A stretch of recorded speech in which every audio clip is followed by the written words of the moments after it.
Saya bersama rekan-rekan saya, Faisal Bibi, Fasyawanda, dan saya Zainul Koreofi. Lanjut. Oke, pertama definisi nuzul Quran. Nuzul Al-Quran terdiri atas dua kata dalam bahasa Arab, yakni nuzul dan Al-Quran. Kata nuzul adalah bentuk masdar dari nazala yang nuzulan yang bermakna turunnya sesuatu, sedangkan Al-Quran menggunakan kata qiraah yang artinya adalah menggabungkan kata-kata dan huruf satu sama lain pada saat membaca. Nuzul Quran dimaksud dengan penyampaian informasi atau wahyu kepada Nabi Muhammad SAW dari alam gaib ke alam nyata melalui perantara malaikat Jibril. Lanjut. Oke, proses nuzul Quran. Yang pertama, proses turun sekaligus. Menurut pendapat Ibnu Abbas dan sejumlah ulama bahwa yang dimaksud dengan turunnya Al-Quran sekaligus adalah Baitul Izzah di langit dunia untuk menunjukkan kepada para malaikatnya bahwa betapa besar masalah ini. Selanjutnya Al-Quran diturunkan kepada Nabi Muhammad SAW secara bertahap. Pendapat ini didasarkan pada riwayat dari Ibnu Abbas. Al-Quran diturunkan pada Lailatul Qadar pada bulan Ramadan ke langit dunia sekaligus, lalu ia diturunkan secara berangsur-angsur kepada Nabi Muhammad selama 23 tahun. Ya, kayak gitu. Oke, dalilnya yang turun sekaligus. Inna anzalnahu fi lailatul qadar, ya, artinya sesungguhnya kami telah menurunkannya Al-Quran pada Lailatul Qadar. Surat Al-Qadar ayat 1. Kemudian yang kedua, inna anzalnahu fi lailatul mubarakatin inna kunna munzirin, artinya sesungguhnya kami menurunkan pada malam yang diberkahi Lailatul Qadar. Sesungguhnya kami telah memberi peringatan. Quran surat Al-Dukhan ayat 3. Lanjut. Oke, untuk materi selanjutnya akan disampaikan oleh Fasyawanda. Pertanyaan, persilakan.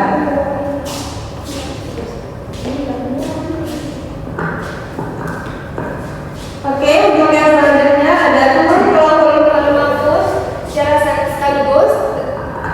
Selanjutnya turun ke Al-Bait Al-Izzah. Kemudian turun ke Nabi Muhammad SAW. Next. Nah, tadi kan ada yang pertama turun secara sekaligus. Sekarang yang kedua turun secara berangsur-angsur. Al-Quran diturunkan dari langit dunia ke bumi secara berangsur-angsur. Lama penurunannya kurang lebih 23 tahun. Waktu penurunan Al-Quran dimulai pada tahun 660 Masehi ketika Nabi Muhammad SAW berusia 40 tahun. Surat pertama, surat Al-Alaq, menjadi wahyu pertama sekaligus surat pertama dalam Al-Quran yang disampaikan kepada Rasulullah SAW. Kemudian dalilnya adalah pada surat Al-Isra ayat 106 yang berbunyi Bismillahirrahmanirrahim wa Qur'anan faraqnahu litaqra'ahu 'alan nasi 'ala muktin wa nazzalnahu tanzila, yang artinya dan Al-Quran kami turunkan berangsur-angsur agar engkau Muhammad membacakannya kepada manusia secara perlahan-lahan, dan kami benar-benar menurunkannya secara bertahap.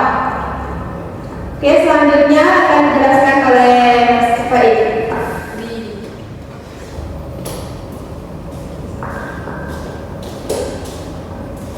Baiklah, di sini saya akan menerangkan tentang hikmah dari mempelajari nuzul Quran.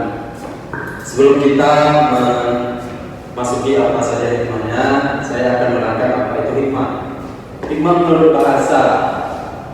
Hikmah berasal dari bahasa Arab, dari asal kata hakama ilmu yang memiliki beberapa sinonim. Di antaranya al-ilmu, al-fiqhu, al-qada, al-adl. Nah, itu menurut Syekh Al-Utsaimin dalam kitab Al-Ilmi. Kemudian dalam KBBI, hikmah adalah kebijaksanaan dari Allah, sakti atau kesaktian atau kekuatan gaib, arti atau makna yang dalam atau juga manfaat. Sedangkan menurut istilah, hikmah adalah pengetahuan dan pemahaman yang dalam terhadap agama Allah, lalu mengikuti ajarannya. Itu menurut menurut Imam Malik bin Anas. Kemudian Imam Ibnu Qasim juga menerangkan bahwa hikmah adalah memahami ajaran agama Allah lalu mengikutinya dan mengamalkannya.